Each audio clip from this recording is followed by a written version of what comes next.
주님의 말씀을 우리가 단지 읽는 것이 아니라 우리의 믿음의 고백으로 선포하는 줄 믿습니다. 오늘 본문의 말씀을 통하여서 여호와는 위대하시다, 하나님의 위대하심에 관하여서 잠시 말씀 묵상하기를 원합니다. 지난 한 주간 동안 평안하셨습니까? 지난 한 주간도 하나님의 그 은혜와 주님의 인도하심과 함께 하시는 그 역사하심 가운데 한 주간을 살아나셨습니까? 우리 이 시간 서로 바라보면서 서로를 축복하기 원하는데요, 하나님은 위대하십니다라고 이렇게 선포할까요? 하나님은 위대하십니다. 한 번 더 고백할 때 하나님은 정말로 위대하십니다, 이렇게 인사해 볼까요? 하나님은 정말로, 진짜로 위대하십니다. 진짜로 위대하십니다. 아멘, 아멘. 우리가 살아가고 있는 이 시대는 정말 급변하는 시대를 저희들이 살아가고 있습니다. 우리가 인간의 그 죄악된 욕심과 탐욕, 인간의 모든 그 죄성 때문에 하나님께서 완전히 창조하시고 하나님께서 세우신 이 창조 질서를 우리의 탐욕으로 인하여서 그 창조 질서가 무너지고 있는 이 종말의 시대를 저희들이 살아가고 있습니다. 뉴스를 통하여서 듣는 소식들, 너무나도 우리를 놀랍게 하는 뉴스들을 많이 듣게 됩니다.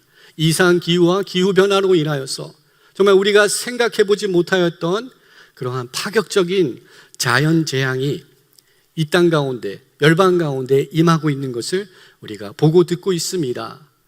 산불과 홍수와 가뭄과 지진, 정말 우리가 해보지 못하였던 규모로 우리 가운데 이러한 끔찍한 날들이, 환란의 날들이 우리 주변에 일어나고 있습니다. 이러한 자연세계의 파괴로 인하여서 임하는 위기뿐만 아니라 우리의 역사와 지금 현재의 상황을 바라볼 때 지정학적인 변화가 많은 곳곳에서 일어나고 있습니다. 지오폴리티컬 변화가 일어나고 있습니다. 이러한 변화들로 인하여서 어쩌면 우리가 생각해 보지 못하였던 또 다른 위기를 우리가 또한 맞이하게 될 수도 있을 것 같습니다. 우리는 코로나 팬데믹을 지나왔기에 이제는 모든 위기를 지났을 거야 라고 생각할 수 있지만, 어쩌면 앞으로 우리가 맞이하게 될 또 다른 위기는 우리가 감당하기 힘든 그러한 위기가 우리를 기다릴 수도 있을 것입니다. 경제적인 위기, 또한 안보적인 위기, 평화가 무너지는 그러한 지정학적인 이러한 관계 속에서 새롭게 일어날 위기가 우리에게 다가올 수 있을 것입니다. 단지 우리 모든 성도님들을 겁을 주려고 이런 말씀을 드리는 것이 아니라 그것이 현실입니다. 그러기에 우리는 더욱더 깨어서 이 종말의 시대, 종말의 시대를 살아가는 우리들이 여호와 하나님의 그 위대하심을 바라보지 아니하고 하나님의 그 능력을 더욱더 붙들지 아니하고는 우리가 이 땅에서 살 수 없음을 다시금 깨닫는 오늘 이 아침 되기를 소망합니다. 오늘 본문의 말씀을 함께 묵상하며 저는 한 3가지 정도 그 포인트를 생각하며 말씀을 나누기 원합니다. 첫 번째는 우리 시편 기자가 말하는 안다. 내가 여호와의 그 위대하심을 내가 알거니와 라고 고백하는 이 고백 가운데 안다라는 그 단어에 대해서 잠시 생각해 보기 원합니다. 안다라는 이 단어는 구약 성경은 히브리어로 기록되어 있기 때문에 그 히브리어의 단어를 생각해 본다면 야다라는 단어로 기록이 되어 있습니다. 야다. 한번 해볼까요? 야다. 야다라는 단어가 안다, know라는 그 알고 있다는 그 지식을 이야기하는 그 단어입니다. 시편 기자는 이 안다라는 단어, 스크린 밑에 빨간색으로 나오는 게 그 야다라는 그 단어, 히브리 단어입니다. 그리고 이 동사입니다. 이 동사를 통하여서 안다, 여호와 하나님의 그 위대하심을 내가 알거니와 라고 안다라고 고백을 하고 있습니다. 이 안다라는 이 야다라는 단어는 단지 지식적으로 또한 우리가 추상적으로 아는 그 알을 이야기하지 않고 있습니다. 이 야다라는 단어에는 여러 포괄적인 의미가 있는데 무엇보다 관계적으로, 경험적으로 알아가는 그 그 야다를 이야기하고 있습니다. 즉 하나님의 그 위대하심, 하나님의 그 광대하심을 내가 아는데 그 아는 것은 어떠한 지식으로 아는 것이 아니라, 머리로 아는 것이 아니라 경험으로, 관계 속에서 내가 체험함으로 하나님의 위대하심을 내가 안다, 내 마음으로 그것을 안다라고 고백하는 것이 이 야다의 안다의 고백입니다. 그리고 히브리 문법을 잠시 생각해 본다면, 우리 히브리어에는 이 동사 야다, 어느 동사에든지 그 어미하고 또 꼬리를 붙임으로써 그 동사의 시제, 그게 과거인지 현재인지, 그리고 이 동사가 1인칭인지 2인칭인지 3인칭인지 그것을 표현하고 구분할 수 있도록 동사에 어미와 꼬리를 붙이게 됩니다. 오늘 본문 내가 안다라고 고백하는 이 야다의 고백에 T라는, 마지막 T라는 빨간색으로 되어 있는 그 T라는 부분에 꼬리가 붙었습니다. 이 꼬리가 붙었는데 이 꼬리는 1인칭 대명사예요. 대명사 꼬리예요. 그래서 어떤 동사에게 이 T가 붙으면 이거는 1인칭을 이야기하는 거구나, 나를 이야기하는 거구나 라고 우리가 이해를 할 수 있고 번역을 할 수 있습니다. 그래서 야다티라고 이렇게 적혀 있을 때는 이것이 I know, 내가 안다라는 것을 기록한 것이구나 라는 것을 우리가 알 수 있습니다. 그리고 이 안다라는 것은 경험적으로, 체험적으로 아는 그 암이구나 라는 것을 알 수 있습니다. 이렇게 시편 기자는 우리들에게 고백하고 있습니다. 여호와 하나님의 위대하심을 내가 안다 라고 고백하고 있습니다. 너무나도 완벽한 문맥이고 문장이고 구절입니다. 더 이상 추가의 설명이 필요 없는 말씀입니다. 그러나 히브리 성경책을 그 본문의 말씀을 좀 더 다시금 보게 되면 이 내가 안다라고 써 있는, 제가 금방 말씀해 줬던 그 본문 바로 앞에, 그 단어 바로 앞에 또 다른 단어가 있는데 그 단어는 아니라는 단어가 있어요. 지금 빨갛게 나왔는데 아니라는 단어는, 이 단어는 또 다른 1인칭 대명사예요. 이 단어 또한 나를 뜻합니다. 무엇을 이야기합니까? 내가 두 번이나 나오는 거예요. 내가 여호와의 그 위대하심을 안다라고 고백하는 그 순간에 단지 내가 여호와의 위대하심을 압니다, 그냥 추상적으로 압니다 라고 이야기하는 것이 아니라 내가 확실히 압니다. 내가라는 말이 두 번이나 등장을 하는 것입니다. 내가 확실히 압니다. 내가 정말로 압니다. 그래서 우리가 인사할 때 내가 정말로 하나님의 위대하심을 압니다라고 인사했던 것처럼 시편 기자는 오늘 체험적으로 경험한 하나님의 위대하심을 선포하시는데 그냥 단지 머리의 지식으로 어떤 정보로 아는 것을 이야기하는 것이 아니라 가슴 깊이 경험한 간절한 그의 고백을 우리에게 또한 주님께 올려드리고 있습니다. 내가 여호와가 위대하심을, 그가 광대하심을 내가 확실히 진정으로 진실되게 내가 알고 있습니다, 내가 고백합니다 라고 오늘 시편 기자가 이 놀라운 고백을 올려드리고 있습니다. 우리들도 이러한 고백을 소유하는 저희들 되기를 소망합니다. 하나님의 그 위대하심을 그냥 추상적으로 알고 그냥 내가 지식으로 알고 있고 거기서 멈추는 것이 아니라 주님의 그 위대하심을 내가 경험함으로써, 내가 체험함으로써, 관계적인 관계 속에 더 깊이 들어감으로써 그 위대하심을 내가 정말로 압니다라고 고백할 수 있는 그 체험과 믿음이 우리 가운데 있기를 소망합니다. 우리가 잘 알고 있는 한자 중에 그 익힐 습자라는 한자가 있습니다. 익힐 습자. 이 익힐 습자를 학습, 또한 또 연습, 복습, 습관까지도 이 습자를 사용을 하게 됩니다. 이 습자를 분해해서 보게 되면 우리 깃털 우자와 그리고 흰 백자, 원래는 각 건물에서는 이게 날일자라고 이야기를 합니다.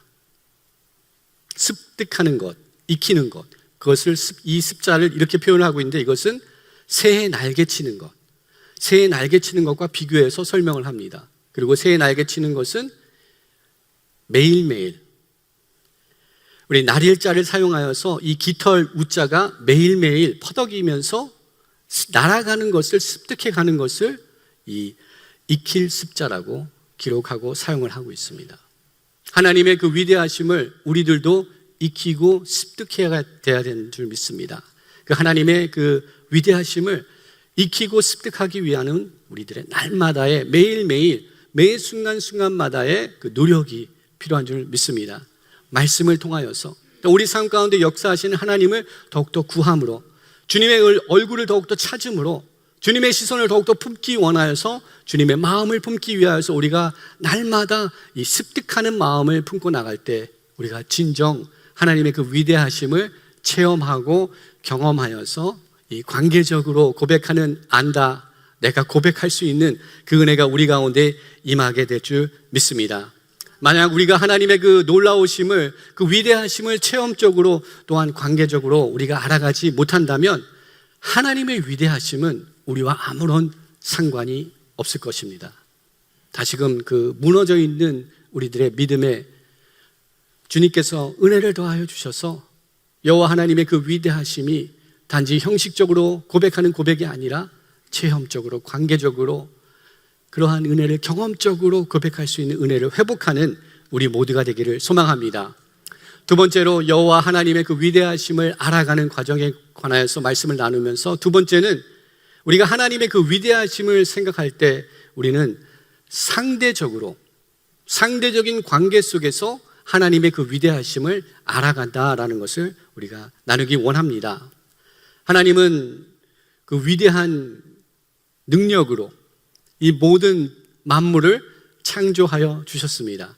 그래서 우리가 국립공원에, 그랜드 캐년에, 옐로스톤에, 요세미티에, 또 우리 가까이 있는 눈산, 마운트 레이니어에 이런 데 가서 하나님의 창조 세계를 볼 때 우리는 그 놀라움, 그 광대함에 놀라서 주님의 위대하심을 우리가 발견하게 됩니다.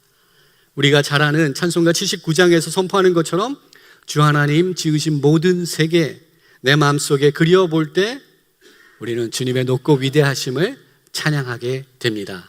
이렇게 하나님의 위대하심을 발견하면서 우리는 상대적으로 우리의 연약함, 우리의 부족함, 우리의 작은 존재를 또한 상대적으로 발견하게 됩니다. 우리의 연약함, 우리의 작음, 이 모습을 통하여서 우리는 상대적으로 하나님의 위대하심을 또한 발견할 수 있게 되는 것입니다.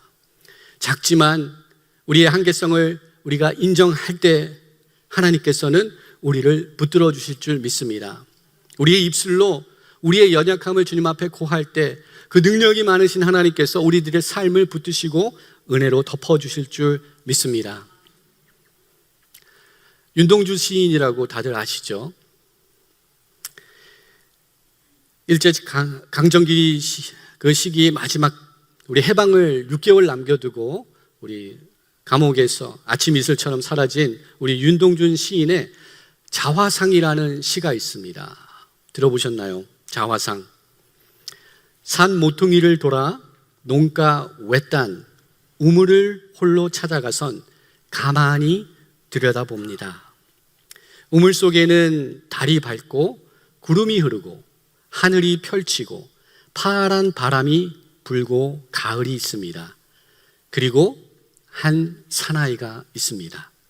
어쩐지 그 사나이가 미워져 돌아갑니다. 돌아가다 생각하니 그 사나이가 가엾어집니다. 도로가 들여다보니 사나이는 그대로 있습니다. 다시 그 사나이가 미워져 돌아갑니다. 돌아가다 생각하니 그 사나이가 그리워집니다. 우물 속에는 달이 밝고 구름이 흐르고 하늘이 펼치고 파란 바람이 불고 가을이 있고 또한 추억의 사람 한 사나이가 있습니다. 우물 속에 비친 사나이는 누군가요? 자기 자신이죠. 자기 자신을 볼 때 너무나도 미워 보입니다. 자기 자신을 볼 때 너무나도 이 사람에는 아무런 매력이 없어서 그냥 그 사람을 버려두고 돌아갑니다. 돌아가지만 다시 그 남자가, 그 사나이가 그리워져서 다시 그 우물에 돌아가서 다시 보니 다시 자신이 있습니다. 이렇게 우리들의 연약한 모습이 이 시에 나타나는 것 같습니다. 윤동주 시인은 아마도 독립운동을 하면서 나라의 독립을 이루지 못한 것에, 자기가 어떠한 힘을 내지 못하는 것에 아마 자신을 돌아보며 자신의 무능함을 시로 표현했을 것 같습니다. 우리들의 인생을 돌아볼 때, 우리들의 삶을 돌아볼 때 우리들도 너무나도 무능하고 또한 부족한 자인 것을 우리도 매 순간 발견하게 되는 줄 믿습니다. 그 사람이 미워가지고 돌아섰지만 다시 그 사람이 그리워지고, 그 사나이가 싫어서 돌아섰지만 그 사나이가 아직도 거기에 있는 것, 그것이 바로 우리의 연약하고 부족한 모습인 것 같습니다. 그러나 이렇게 부족하고 연약할지라도 우리 주님께서 우리와 함께 하실 때 하나님의 위대하심이 우리 가운데 드러나고 나타나게 되는 줄 믿습니다. 빌립보서 4장 13절에서 사도 바울이 고백하는 것처럼 내게 능력 주시는 자 안에서 내가 모든 것을 할 수 있다라고 고백하는 그 믿음의 고백처럼, 비록 나는 연약하고 부족하지만 나를 통하여서 내 안에 함께 하셔서 일하시고 역사하시는 그 하나님의 위대하심이 있기에 오늘 또 하나님은 나를 통하여 그 위대한 역사들을 이뤄가고 계시는 줄 믿습니다. 하나님의 이런 위대한 역사들이 나의 삶을 통하여서 이루어져 갈 때 저희들이 조심해야 되는 부분 한 가지가 있습니다. 그것은 교만해지지 않는 것입니다. 자만하지 아니하는 것입니다. 나의 생각, 나의 방법, 나의 모든 능력들을 내려놓는 것입니다. 오직 예수 그리스도의 능력만이, 여호와 하나님의 그 위대하심만이 나의 삶을 통하여서 드러나기 위하여서 겸손히 나의 모든 연약한 부분을 내려놓을 수 있는 믿음이, 결단이 우리들에게 요구되는 줄 믿습니다. 하나님의 위대하심은 상대적으로 우리의 연약할 때 하나님의 위대하심이 더욱더 강력하게 드러나는 줄 믿습니다.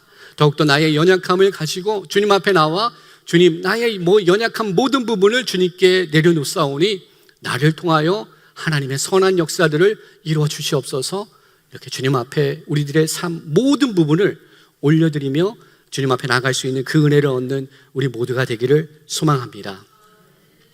마지막으로 우리 하나님의 그 위대하심, 그 놀라운 하나님의 그 광대하심을 생각할 때 우리는 놓쳐서는 안 되는 한 가지 부분, 그것은 아주 사소한, 아주 작은 일에서 그 일을 통하여서도 하나님의 위대하심이 나타난다는 사실을 잊지 아니하는 저희들 되기를 소망합니다.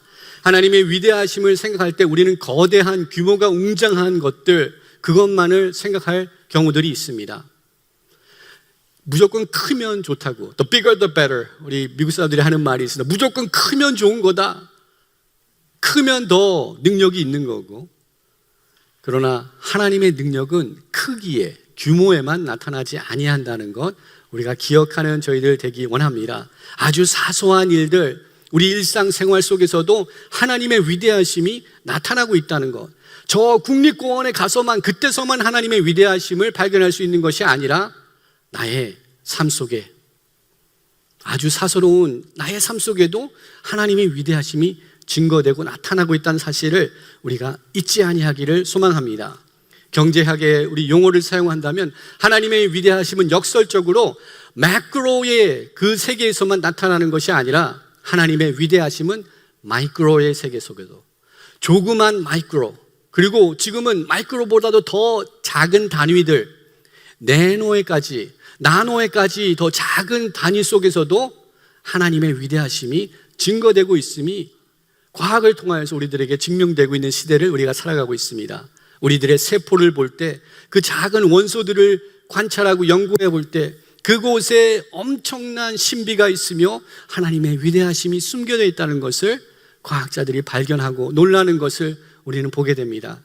그렇습니다. 하나님의 위대하심은 그냥 규모만 큰 곳에 있는 것이 아니라 사소한 나의 삶 속에도 하나님의 위대하심이 있는 줄 믿으시기 바랍니다. 하나님의 그 위대하심, 그 놀라운 것은 작은 것을 통하여서도 일하시는, 역사하시는 그 능력이 있음을 잊지 아니하는 저희들 되기 원합니다. 마태복음 13장을 보게 되면 천국 비유의 말씀을 가르치는 주님의 말씀이 있습니다. 그 천국 비유 중에 가장 작은 것 무엇이죠? 겨자씨로 천국을 비유하는 하나님의 말씀, 주님의 가르침이 있는 말씀 발견하게 됩니다. 마태복음 13장 31절과 32절 말씀을 보게 되면 또 비유를 들어 이르시되 천국은 마치 사람이 자기 밭에 갖다 심은 겨자씨 하나 같으니 이 모든 씨가 작은 것이로되 자란 후에는 풀보다 커서 나무가 되며 공중의 새들이 와서 그 가지에 깃들으리라. 아주 작은 겨자씨, 별 볼 일 없는 것, 아주 그냥 필요 없는 것, 하찮은 것이라 생각하는 그것이 하나님께서 사용하시고 역사하실 때 하나님의 위대하심, 하나님의 나라가 증거될 수 있는 그 역사가 나타남을 우리가 잊지 않기를 소망합니다. 겨자씨만한 믿음 나에게도 허락하여 주시옵소서. 내가 중요시하지 않다고 생각했던 그 모든 것들, 그것을 다시금 바라볼 수 있는 믿음 주시옵소서. 우리 다음 주부터 BBS가 내일부터 이제 BBS가 시작되는데 우리 어린 자녀들을 볼 때 그냥 하나의 뛰노는 아이들이라고 생각하지만 그 아이들 한 사람 한 사람을 통하여서 하나님께서 어떠한 구원의 역사를 행하실지 우리는 모르기에 더욱더 기대를 가지고 그들을 통하여서 일하실 하나님의 그 놀라운 역사를 소망하며 기대하며 우리는 BBS를 우리 함께 기도로서 준비할 수 있게 되는 줄 믿습니다.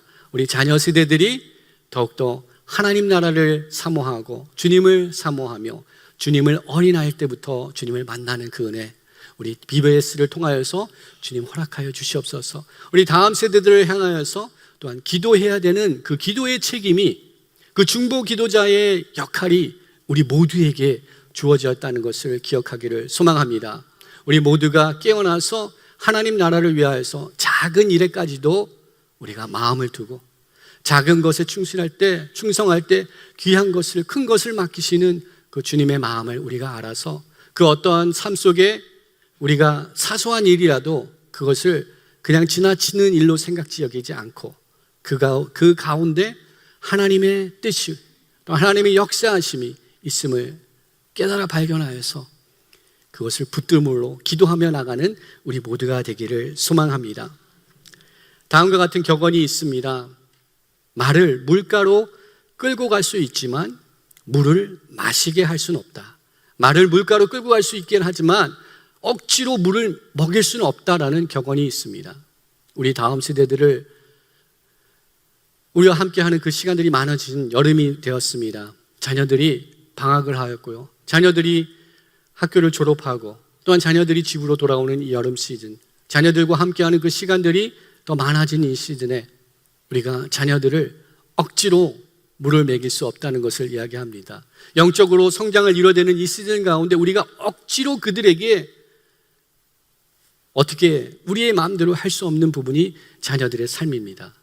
우리 삶을 통하여서 우리는 더욱더 하나님의 그 위대하심을 보여줄 수 있는 우리 거룩한 믿음의 성도들로 하나님의 위대하심을 덧입어 그 위대한 삶을 살아가는 것을 보여줄 수 있는 하나님의 거룩한 백성들로 세워지는 은혜가 우리 가운데 함께하기를 소망합니다. 그리하여서 우리들의 삶의 모습을 통하여서 우리 자녀들이 우리들을 생각하고 우리들을 기억하는 그 순간이 다가왔을 때 우리 아버지, 우리 어머니, 우리 할머니, 할아버지는 기도의 사람이셨습니다. 우리 할머니, 할아버지, 우리 어머니, 아버지, 우리 부모님들은 날마다 말씀을 붙들고 사는 하나님의 사람이었습니다.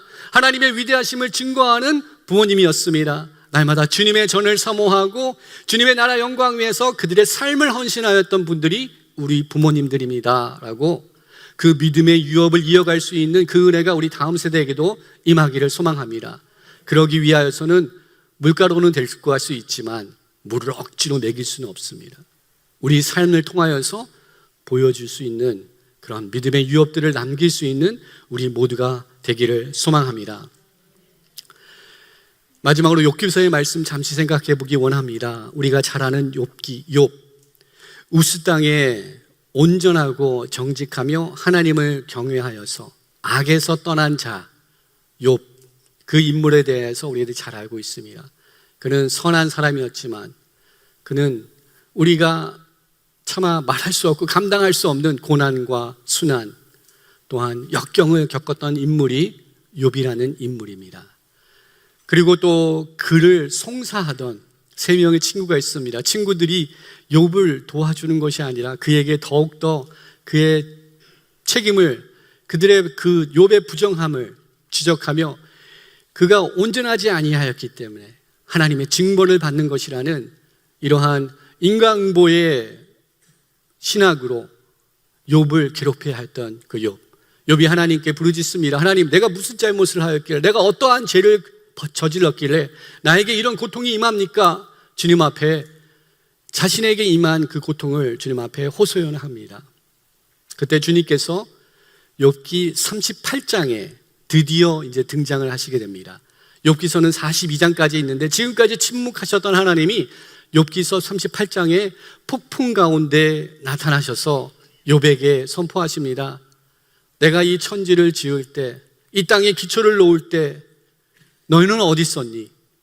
하나님의 창조의 역사가 일어나고 있는 그 순간에 너는 어디 있었니? 욥에게 질문을 합니다. 욥은 아무런 대답을 할 수가 없습니다. 하나님의 그 위대하심, 하나님의 그 창조 역사에, 그 구원의 역사에 그는 너무나도 작은 자였기에 하나님 앞에 그 어떠한 반문을 하지 못하고 나중에 마지막 장인 42장에 가서 그가 주님 앞에 회개하는 그런 모습이 나타납니다. 욥기서 42장 1절부터 6절까지의 말씀을 보게 되면 다음과 같이 욥이 주님 앞에 고백합니다. 욥이 여호와께 대답하여 이르되 주께서는 못하실 일이 없사오며 무슨 계획이든지 못 이루실 것이 없는 줄 아오니 무지한 말로 이치를 가리는 자 누구이까? 나는 깨닫지도 못한 일을 말하였고 스스로 알 수도 없고 헤아리기도 어려운 일을 말하였나이다. 내가 말하겠사오니 주는 들으시고 내가 주께 묻겠사오니 주여 내게 알게 하옵소서. 내가 주께 대하여 귀로만 들었사오나 이제 눈으로 주를 배옵나이다. 그러므로 내가 스스로 거두어드리고 티끌과 재 가운데서 회개하나이다. 욥이 하나님을 원망하였던 욥이 이제는 회개의 자리로 나오는 것. 주님의 위대하심과 그 광대하심을 직면하는 순간 우리의 연약함, 우리의 작은 부분을 보게 하시고 또한 우리의 죄악을 주님 앞에 고하게 하시는 하나님의 위대하심이 있는 것을 깨닫는 오늘의 아침 되기를 원합니다. 욥이 이야기합니다. 나는 깨닫지 못한 일을 말하였고 스스로 알고 알 수도 없고 헤아릴 수 없는 일들을 내가 말하였습니다. 우리 하루의 삶 가운데 자녀들과 함께하는 그 시간이 늘어난 이 여름 시즌 가운데 자녀들에게 우리가 입으로 우리 함께하는 성도들과 선교회에서 소그룹에서 나누면서 내가 입으로 내가 깨닫지도 못하고 내가 알지도 못하는 일들을 내가 그냥 막 이야기하는 경우는 있지 않습니까? 더욱더 하나님의 그 인자하심과 하나님의 그 선하시고 하나님의 그 위대하심을 내가 경험하여서 하나님의 위대하심을 증거하는 입술로 우리들이 세워지기를 소망합니다. 내가 귀로만 들었던 하나님, 이제 내가 주님을 배우니 주님 내가 회개합니다. 이러한 욥의 회개와 같은 그런 회개의 자리로 나아가 지금까지 내가 상실하고 살고 있었던 하나님의 위대함을 회복하는 우리 모두가 되기를 주님의 이름으로 축원드립니다.